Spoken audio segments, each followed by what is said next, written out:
Hello மக்களே! நான் உங்க திவ்ய பாரதி. நீங்க கேட்டுட்டு இருக்கிறது லெட்ஸ் டாக் வாங்க பேசலாம். நல்லா மழை பெய்யுது. நல்லா குளு குளுன்னு இருக்கு.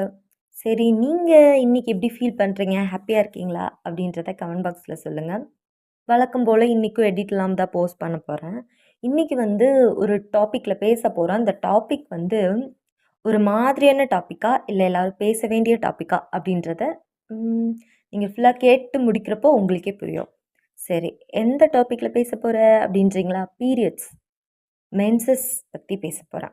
ஒரு மென்ஸ்ட்ரல் சைக்கிள் பத்தி பேச போறேன். அது எப்படி நடக்குது? அதெல்லாம் மேட்டர் கிடையாது. அத பத்தியெல்லாம் நான் பேச போல. அத வந்து எப்படி வந்து ஒரு விமன் வந்து அத வந்து அந்த நாட்கள் அவங்களுக்கு எப்படி இருக்கும்? அத பத்தி பேச போறேன். சப்போஸ் ஒரு நார்மலா இருக்க ஒரு லேடி ரொம்ப ஹெல்தியா இருக்காங்க. அப்போ அவங்களுக்கு எப்படி இருக்கும்? ம். இப்ப வந்து என்ன நாள்? டிசம்பர் 12. டிசம்பர் 15 அவங்களுக்கு பீரியட்ஸ் ஆகப்போகுதுன்னு வச்சுக்கோங்க. கரெக்ட்டா 3 நாள் 3 நாள் இல்ல 4 நாளைக்கு முன்னாடியே மேபி வலி ஸ்டார்ட் ஆயிடும். வலிக்குதோ இல்லையோ, பாடி டயர்டா ஃபீல் ஆகும். ரொம்ப பசிக்கும். கொஞ்சம் கோவம் அதிகமா படுவாங்க. எல்லாம் நடக்கும். டிசம்பர் 15 பீரியட்ஸ் ஆகும். அன்னைக்கு ரொம்ப ரொம்ப டயர்ட் ஆயிடுவாங்க. ஒரு சிலருக்கு வலியோட பீரியட்ஸ் ஆகும். ஒரு சிலருக்கு ஓகேவா இருக்கும். மறுபடியும் ஒரு 3 நாள், 4 நாள், 5 நாள் எப்படி இருந்தாலும் டிசம்பர் 20க்குள்ள அவங்க பீரியட்ஸு ஸ்டாப் ஆயிடும். மறுபடியும் ஓகே, ஒரு எப்படி புது பிறப்பு மாரி தான். அந்த 4 நாள் கொஞ்சம் கஷ்டப்படுவாங்க. அப்புறம் மறுபடியும் ஃப்ரெஷ்ஷா ஸ்டார்ட் ஆகும். அந்த இம்ப்யூரிட்டி, அந்த தேவையில்லாத பிளட்லாம் அவங்க உடம்ப விட்டு வெளிய போயிடும். சரி, மறுபடியும் ஓகேவாயிருவாங்க. இது ரொம்ப ரொம்ப ஹெல்தியா இருக்கிற ஒரு லேடி. சரி, கொஞ்சம் லைஃப் ஸ்டைல் டிஸார்டர்னால பிசிஓஎஸ் இருக்கிற ஒரு விமன், இல்ல ஒரு லேடி, இல்ல ஒரு கேர்ள் அவங்க எப்படி ஃபீல் பண்ணுவாங்க? அவங்களுக்கு அதுக்கு முன்னாடியே இப்போ அதே எக்ஸாம்பிள் தான். டிசம்பர் 15க்கு பீரியட்ஸ் ஆகுதுன்னா, அதுக்கு ரொம்ப நாளைக்கு முன்னாடியே அவங்களுக்கு வந்து முதுகு வலி ரொம்ப இருக்கும். கை, கால் வலி ரொம்ப இருக்கும். கேஸ்ட்ரிக் ப்ராப்ளம் கூட வரும். ப்ளோட்டிங்கா இருக்கும். எல்லாமே இருக்கும். அவங்க எப்படி இருப்பாங்க? ரொம்ப கோவமா இருப்பாங்க. அடிக்கடி ரொம்ப கோவப்படுவாங்க, எரிஞ்சு விழுவாங்க, எல்லாமே பண்ணுவாங்க. சரி. அப்புறம் என்னாகும்? December 15 periods ஆனால்தான். ஆகலன்னா, அடுத்த 1 மந்த் தள்ளி வரலாம். இல்ல 2 மாசம் தள்ளி வரலாம். 3 மாசம் தள்ளி வரலாம். ஆனா, அவங்களோட கோபம், ஸ்ட்ரெஸ்ஸு, டென்ஷன் எல்லாமே இருந்துகிட்டே இருக்கும். அப்போ ஒரு விமன் ஒரு இடத்துல கோவப்படுறாங்க அப்படின்றப்போ நம்ம வந்து நார்மலா பார்க்குறோம். ஏன் இவ்வளோ கோவப்படுறாங்க அப்படின்ட்டு மட்டும் பார்க்குறோம். மேபி அவங்களோட உடம்புக்குள்ள இவ்வளோ பெரிய ப்ரெஷர் இருக்கலாம்ல. ஸோ நம்ம வந்து ஒரு லேடியோ இப்போலாம் ஜென்ஸ்க்கே பீரியட்ஸ் இருக்கு அப்படின்லாம் சொல்றாங்க. அந்த உள்ளுக்குள்ள ஏற்படுற மாற்றத்த மட்டும் சொல்றேன். பீரியட்ஸ்ன்னு அப்படியே சொல்லல. அந்த உள்ளுக்குள்ள அந்த மாற்றம் ஏற்படுதுன்னு. அப்போ ஒருத்தவங்களோட கோவத்துக்கு பின்னாடி வந்து அவங்களோட உடல், இல்ல மனம் ரீதியான எவ்வளவோ விஷயங்கள் இருக்குல்ல. ஆனா நம்ம எடுத்தோனே அவங்க கோவப்படுறாங்க. அவங்க இப்படித்தான், அவங்க இப்படித்தான், அவங்க கோவப்படுவாங்க. அவங்க எல்லாத்துட்டயும் எரிஞ்சு விழுவாங்க. அவங்க எல்லார்ட்டயும் டென்ஷன் மட்டும் தான் எப்பவும் படுவாங்க அப்படின்னு சொல்லிடுறோம். பட் அதுக்கு பின்னாடி எவ்வளோ விஷயங்கள் இருக்குன்னு நம்ம யோசிக்க மறந்துடுறோம். அவங்க எவ்வளோ கோ த்ரூ பண்ணுவாங்க. நான் தான் சொன்னேன்ல, அந்த பிசிஓஎஸ் எல்லாமே ஒண்ணு தான். அந்த டிஸார்டர் இருக்கவங்கலாம் 1 மாசம் பீரியட்ஸ் ஆகும். அடுத்த 2 மாசம் ஆகாம கூட போகும். இதுக்கு எல்லாத்துக்கும் பின்னாடி வந்து ஸ்ட்ரெஸ்ஸு, இல்ல ஜீனு, இல்ல அந்த அந்த லைஃப் ஸ்டைல் தான். முக்காவாசி ரீசனே அதுதான். மறுபடியும் இந்த மாதிரி ஒரு லைஃப் ஸ்டைல்ல வாழ்றாங்க. அப்புறம் மறுபடியும் அதுக்குள்ளயே போறாங்க. சரி, எத்தன ஆண்கள் வந்து தன்னோட தனக்கு நெருக்கமா ஒருத்தங்க இருக்காங்க. அவங்களோட பீரியட்ஸ் பத்தி நம்ம யோசிக்கிறோம். இப்போ ஹஸ்பண்ட்னே வச்சுக்கோங்களேன். எத்தன பேரு அவங்க ஒய்ஃபோட பீரியட்ஸ் வந்து இந்த நாள்லருந்து இந்த நாளுக்குள்ள முடியுது. அடுத்து இந்த நாளுக்குள்ள இருந்து இந்த நாளுக்குள்ள முடியுதா? இல்ல வராம போகுதா? தள்ளி போகுதா? நம்ம ஒய்ஃப்க்கு இந்த ப்ராப்ளம் ஏதாவது இருக்கா? அதுக்கெல்லாம் எத்தன பேர் யோசிக்கிறோம்? Think about it. உங்களோட ஒய்ஃப்க்கு என் ஒய்ஃப் வந்து ரொம்ப நல்லா இருக்கணும் அப்படின்ட்டு காஸ்மெட்டிக்ஸ்க்கு செலவு பண்ணுறது, அப்புறம் வந்து ஜிம் கூட்டிகிட்டு போகிறது, இதெல்லாம் ஓகே. இதையும் தாண்டி பர்சனலா அவங்களுக்கு மைண்ட்ல என்னென்ன இஷ்யூஸ் இருக்கு, இந்த மாரி பிசிஓடி, பிசிஓஎஸ வந்து கோ த்ரூ பண்றாங்களா? அதுல ஆண்கள் ரொம்ப கவனமா இருக்கணும். ஏன் வந்து அ பெண்கள பெண்களோட உடம்புல இது நடக்குது. ஏன் ஆண்கள் கவனமா இருக்கணும் அப்படின்னு நீங்க சொல்றீங்க? அப்படின்னு நீங்க கேட்கலாம். ஆக்சுவலி இப்போ வந்து ஒரு பையன்கிட்ட போய், "நீ ஏன்டா அந்த பொண்ண காதலிக்கிற?" அப்படின்னா, மோஸ்ட் ஆஃப் த பாய்ஸ் சொல்றது என்னன்னா, "என் அம்மா மாதிரி நான் அவள நெனைக்கிறேன். அவ என்ன அப்படிதான் கேர் பண்ணிக்கிறா" அப்படின்றான். அப்போ எத்தன பேரு அவள வந்து தான் அம்மாவா நெனைக்கிற நீங்க, அவளோட உடம்புல ஒரு சின்ன கீறல் ஏற்பட்டா கூட நம்ம துடிச்சு போறலாம் பண்றோம்ல. அவங்க பீரியட்ஸ் டேட்ட எத்தன பேர் நோட் பண்றோம்? பண்றீங்க. ம். ஸோ, ஆ இது ஒரு டாஸ்க்கா கூட நெனச்சுக்கோங்களேன். ஒரு தடவ வந்து எனக்கு பீரியட்ஸ் ஆயிடுச்சு அப்டின்ட்டு உங்க ஒய்ஃபோ, இல்ல உங்க லவ்வரோ அப்டி சொல்றாங்கன்னா, அத நோட் பண்ணி வச்சுக்கங்க. அவங்களுக்கு வந்து எந்த அளவுக்கு மென்டலா அவங்களோட மனம் ரீதியா அவங்களுக்கு நீங்க உங்களால சப்போர்ட் பண்ண முடியுமோ, அவ்ளோ சப்போர்ட் பண்ணுங்க. இத வந்து நான் வந்து இன்னைக்கு வந்து ஷேர் பண்ணிக்க நெனச்சேன். அப்புறம் வந்து லேடீஸ்க்கு வந்து இந்த காஸ்மெட்டிக்ஸ்லாம் வாங்கி குடுக்குறீங்கல்ல, அது வந்து உங்க விருப்பம். உங்க பெர்சனல் சாய்ஸ். அதுக்கு ஈக்குவலா நல்லா ஃபுட் ஃபுட் வாங்கி குடுங்க. என்னடா ஃபுட் அப்படின்றாளே அப்படின்றீங்களா? ஃபுட்னா உணவுகளா தான் சொல்றேன். அந்த என்ன மாரி ஃபுட் வாங்கி தரலான்னா, காய்கறிகள், பழங்கள், நட்ஸு அப்படின்றது. நான் இன்னைக்கு வந்து ஒரு அ ஒரு ஆர்டிக்கல்ல பார்த்தேன்.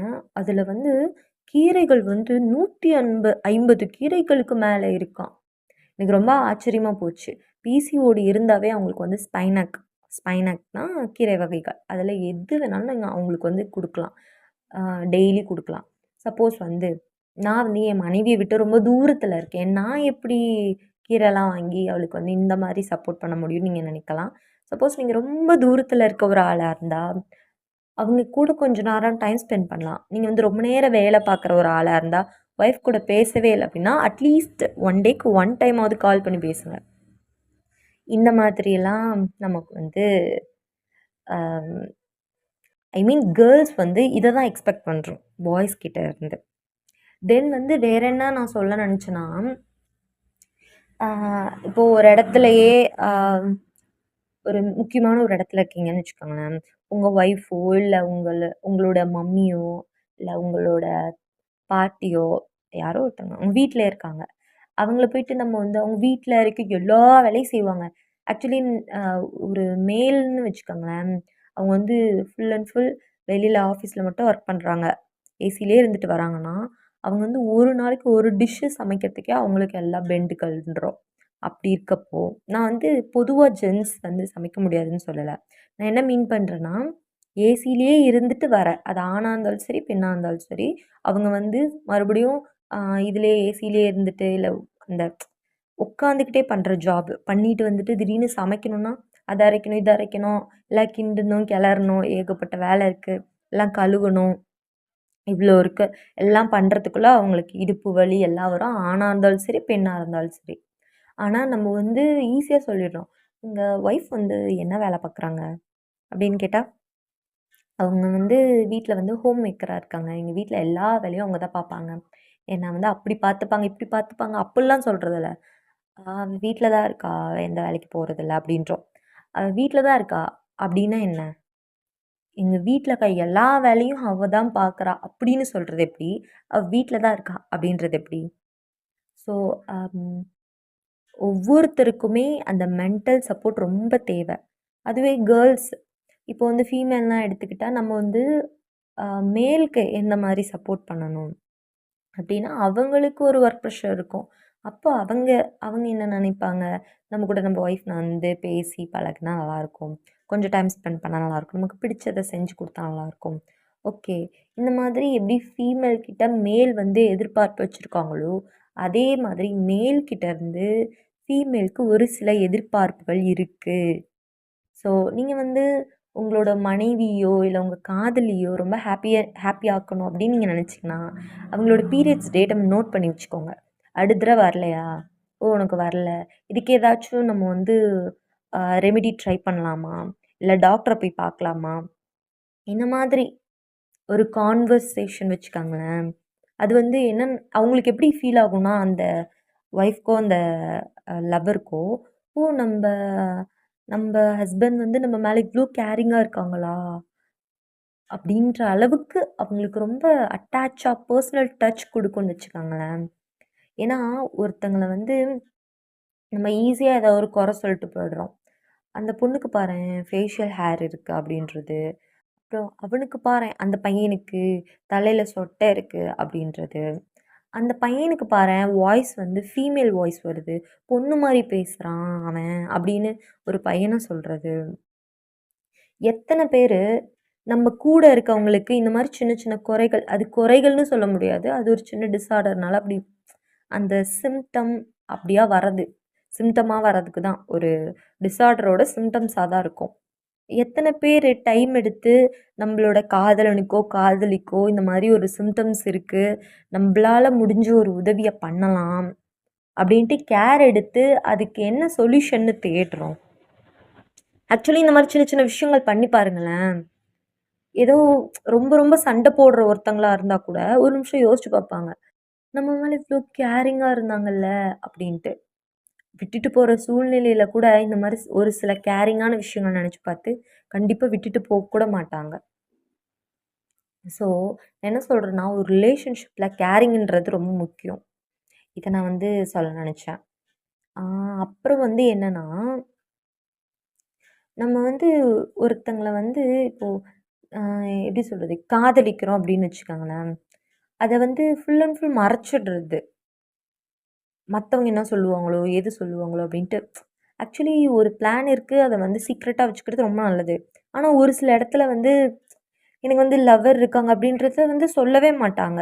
மத்தவங்க கிட்ட. ஏன்னா அப்பதான் அவங்க வந்து இவங்க கூட பழகுவாங்கன்றதுக்காக. ஆக்சுவலி இதெல்லாம் பெரிய துரோகம் இல்ல. சும்மா தான் பேசுவோம். பட் இருந்தாலும் இத மறைச்சு பேசுறது இருக்குல்ல. அத வந்து எனக்கு ஒரு ஆள் இருக்காங்க அப்படின்ட்டு சொல்லிட்டு பேசுறதும், எனக்கு வந்து ஹஸ்பண்ட் இருக்காங்க, எனக்கு கல்யாணம் ஆயிடுச்சுன்னு சொல்லிட்டு பேசுறதும் வேற. அத வந்து மறைச்சிட்டு பேசி பழகுறதுன்றது வேற. இப்போ அதெல்லாம் நெறைய இருக்கு. ஸோ அதெல்லாம் கொஞ்சம் சேஞ்ச் பண்ணிக்கிட்டா நல்லாயிருக்கும். அது வந்து ஆண்களுக்கும் சரி, பெண்களுக்கும் சரி. ஆ நான் சொல்ல வந்த எல்லா டாபிக்கும் கவர் பண்ணிட்டேன். தென் வந்து இந்த மென்ஸ்ட்ரேஷன் டைம்ல வந்து அம் பீரியட்ஸ் வந்து அவங்க ஆல்ரெடி பீரியட்ஸ் ஆயிட்டுருக்கு. ஒரு ஓவர் ஸ்ட்ரெஸ்ல இருப்பாங்க. ஸோ, அப்போ வந்து மெயினா அவங்களுக்கு என்ன தேவை அப்டின்னா, ஃபர்ஸ்ட்டு மென்டல் சப்போர்ட். இத தான் நான் சொல்ல வரேன். மென்டல் சப்போர்ட் தேவை. அடுத்தது தான் நீங்க வந்து அவங்களுக்கு வந்து அம் ஹெல்தியா ஏதாவது வாங்கி தரீங்களா? இல்லையா? அதெல்லாம் அப்புறம். ஓகே. ஆ ஆனா நீங்க வந்து அப்பப்போ ஒரு ஃபீமேல் கூட இருக்கிற கேரக்டர் அப்டின்னா, எப்டி சொல்றது? உங்க அடிக்கடி உங்களோட ஒய்ஃப் கூடயோ, உங்க லவ்வர் கூடயோ டைம் ஸ்பெண்ட் பண்ணிக்கிட்டே இருக்க கேரக்டர்ன்னு வச்சுக்கங்க. அப்போ வந்து நீங்க என்ன பண்ணலாம், அப்பப்போ சின்ன சின்ன வந்து கிஃப்ட் குடுக்கலாம். கிஃப்ட்டா நீங்க வந்து பெரிய ஒரு விஷயத்த பண்ணணும் அப்படின்னு கிடையாது. அப்பப்போ திடீர்னு ஒரு சாக்லேட் வாங்கிட்டு போய் குடுக்கலாம். சின்ன சாக்லேட் கூட குடுக்கலாம். ₹1 சாக்லேட் கூட நீங்க குடுக்கலாம். அது வந்து அவங்களுக்கு ஒரு மெமரீஸா இருக்கும்னு வச்சுக்கோங்களேன். திடீர்னு ஒரு ரோஸ் வாங்கிட்டு போய் குடுக்கலாம். எப்படி இருந்தாலும் ரோட்ல நீங்க போய் தானே ஆகணும். சாலையோரத்துல மல்லிப்பூ விப்பாங்க, ரோஜா பூ விப்பாங்க. ம். ரொம்பலாம் வேணாமே. கொஞ்சமா வாங்கிட்டு போய் குடுத்து பாருங்க. அவங்களுக்கு ரொம்ப ஹேப்பியா இருக்கும். தென் வந்து எப்பயாச்சும் பாப்கார்ன் வாங்கிட்டு போய் குடுக்கலாம். இந்த மாதிரி சின்ன சின்ன விஷயங்கள் ஏதாவது ஒண்ணு வாங்கிட்டு போய் குடுக்கலாம். ரொம்ப எக்ஸ்பென்சிவா குடுக்க வேண்டாம். அப்பப்போ சின்ன சின்னதா ஏதாவது ஒண்ணு குடுங்க. லைக் முறுக்கு கூட வாங்கிட்டு போய் குடுக்கலாம். அல்வா வாங்கிட்டு போய் குடுக்கலாம். இந்த மாதிரி. அவங்க எதிர்பார்க்காத நேரத்தில ஒரு சின்ன சின்ன விஷயங்கள். இப்போ அவங்களுக்கு வந்து ஆம் இந்த ரைட்டிங் ஒர்க்கு, கிராஃப்ட் அந்த மாரி பிடிக்கும்னா, பென்சிலு, டேப்பு அந்த மாதிரி அழகழகா இருக்கும்ல. அந்த மாதிரி ஏதோ சின்னதா கியூட்டா மேபி அது ₹20 ₹30 அவ்வளோதான் இருக்கும். அதுக்குள்ள தான் இருக்கும். ஒண்ணே ஒண்ணு வாங்கிட்டு போய் குடுங்க. அந்த ஒரு ஒரு சின்ன விஷயம் நீங்க வந்து மேபி ₹30 செலவு பண்ணியிருப்பீங்க. ஆனா, அது அவங்களுக்கு ரொம்ப பெரிய விஷயமா இருக்கும். அந்த ஹேப்பினஸ் அவங்களுக்குள்ள 1 வீக், 2 வீக் வரலும் அதையே நெனப்பாங்க அவங்க.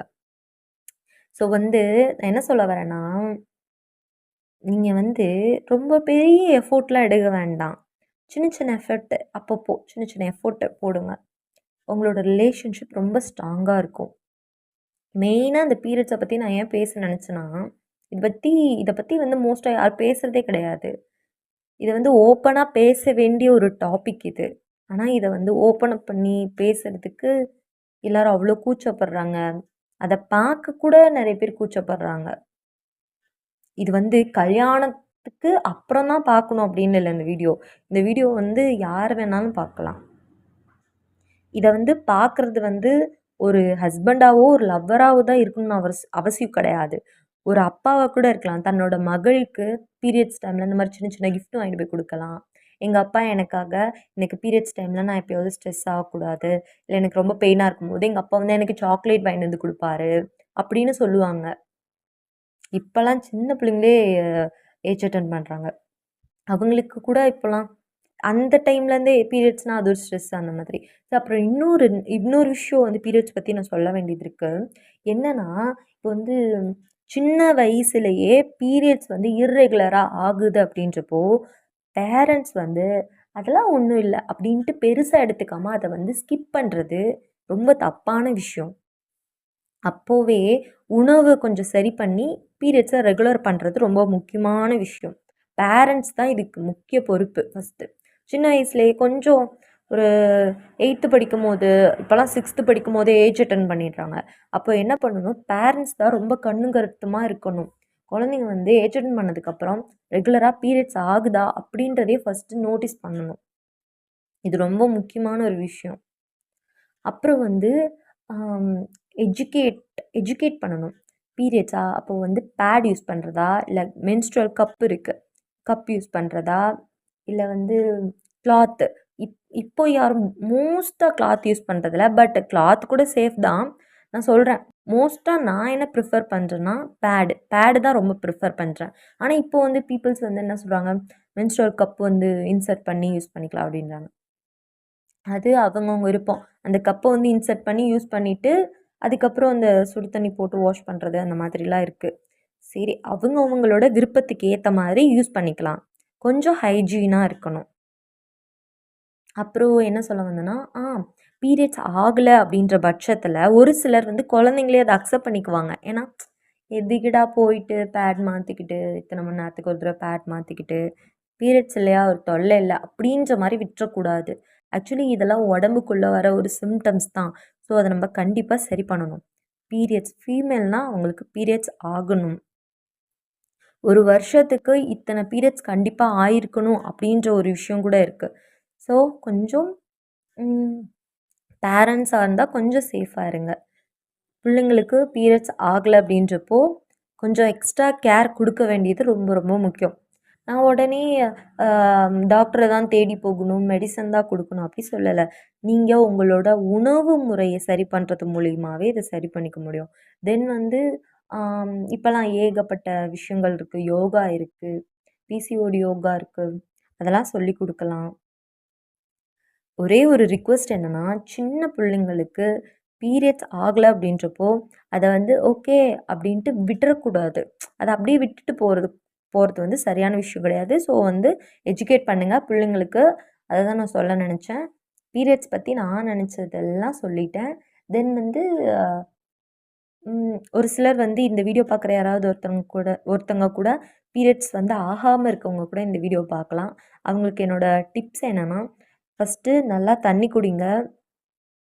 என்னோட கைண்ட் ரிக்வெஸ்ட் என்னன்னா, தயவு செஞ்சு சீக்கிரமா தூங்குங்க.